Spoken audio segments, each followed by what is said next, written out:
Chris Saxman, Virginia Free, former House of Delegates, a member. Great to have you. No, good morning, John. It's great to be with you. So, How you doing? I'm doing fine, man. Never better.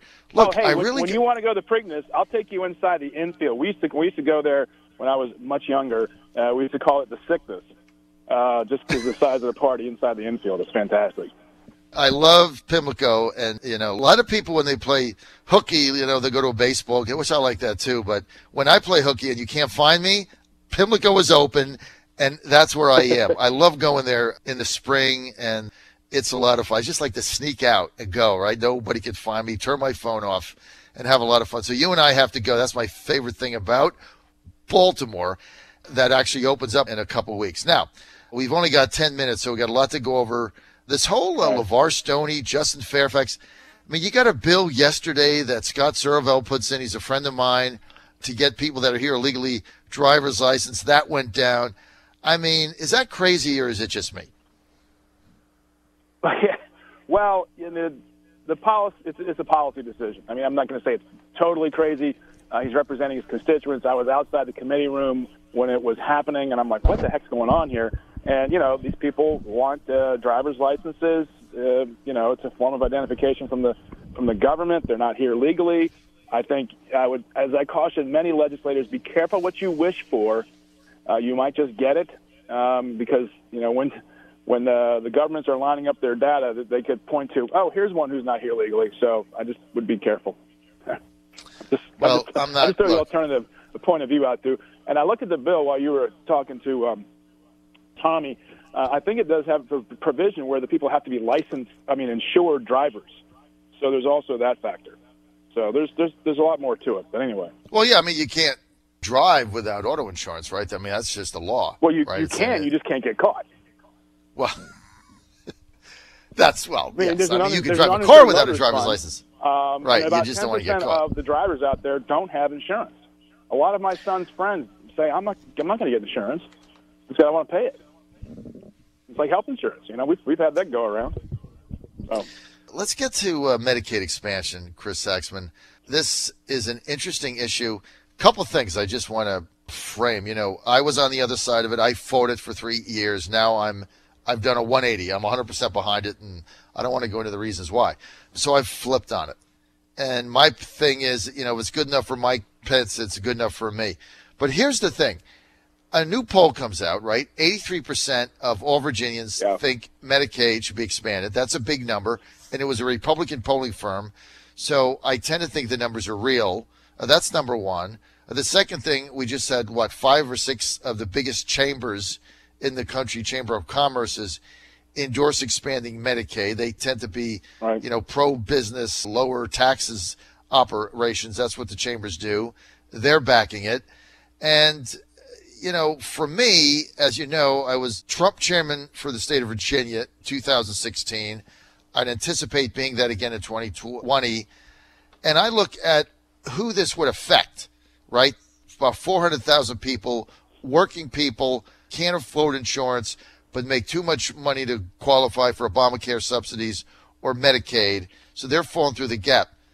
Those are my Trump voters. Why would I kick them to the curb? I mean, that's my other take on this thing. Those are core Trump voters. I mean, I don't know why you would say to them, no, screw you. And then we've got the hospitals who are saying, look, whatever the gap is, we'll fund the gap. So there's no increased money that goes to the state. Why is this now not a logical argument for Republicans? Help me understand.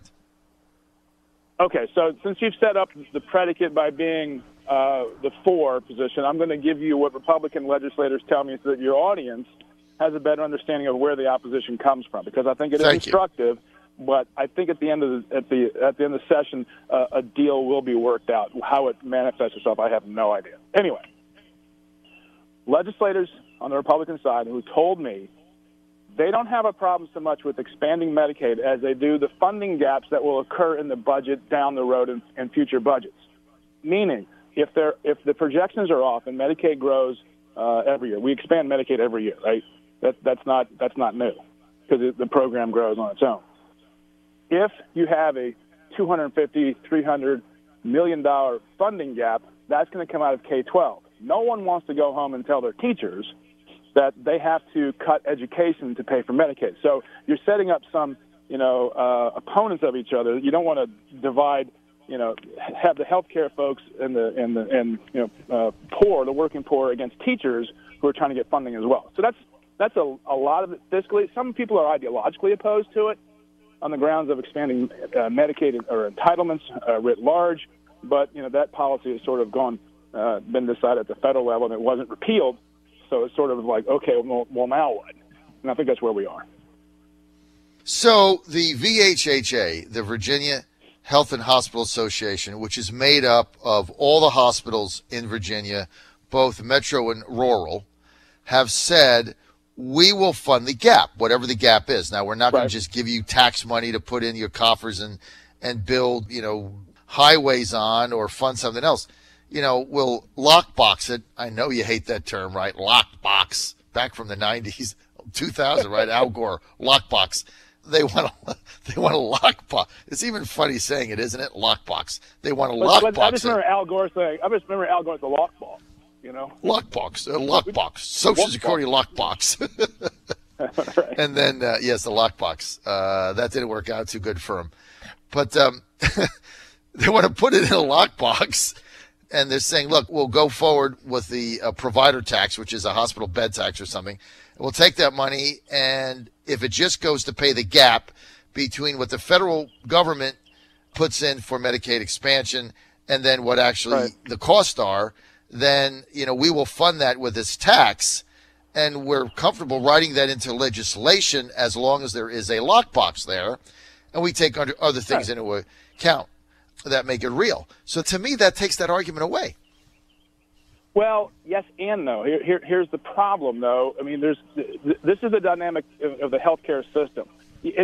I think it shows a willingness on their part to understand that is a concern, and they're willing to work with the legislators to overcome it legislatively and, frankly, politically, because this is going to be a tough vote for some folks, and others are just saying, look, let's just get it over with. So I think having been through the legislative process many, many times with a lot of pieces of legislation over the years, I recognize that there's this momentum coming and a willingness to say, let's do a deal that everyone can at least agree is better than what we have right now and will cause more wins than losses, but let's try to mitigate those losses on the downside. And I think that's what that effort is headed towards, and it's probably going to get there. All right. You think you're going to get it in 2018? Well, the fact that it's in the budget tells you that Chairman Jones, it's still in the game, okay? And when someone, one of the problems you can have in legislation and politics is when you really, really, really, really want something, because the deal gets hotter, right? And then there's that what's that saying? Deal blind or something. There's a saying in business where the deal gets just so hot you lose sight of what you truly come out with. A deal fever or something like that. Anyway. Yeah, it's called deal fever. You want to get the deal done, right? And so you lose sight of everything. When you go to closing on your house and they say, "Oh, there's another $5,000." Oh, come on, Right. So, right. but that's some of the bartering that goes on back and forth. You saw early on Senator Stanley's bill get killed first day on just relicensing a rural hospital. I mean that's how hot this thing is. So it increases the worth of the vote. And by prolonging the debate, it'll factor into other areas of legislation, and sometimes unrelated, to get the deal done in the best format. It also takes time, frankly, to get these things done. And you only got 2 weeks before you get the crossover, 3 for the budget in the House side, to have it set up in a proper form in the House budget to be negotiated with the Senate and the governor at the end of the session. So it's part of the gamesmanship. Well, it's going to be interesting to see how this plays out. I think it's going to pass in 2018. I think we're going to get some form of Medicaid expansion that Governor Northam will sign, and I think they're going to get the votes in the House. I mean, look, they need, 2 votes in the House, 2 Republicans to flip on it. I think they're going to find them, especially in this environment that we're in, and they only need 1 state senator, and they've already got. Well, you have to have it in the budget on both sides. Right. There has to be some operative language in the budget that passes the House and the Senate to begin negotiations down the final stretch. If it's not in either, the other body can't negotiate it because it's not in their budget.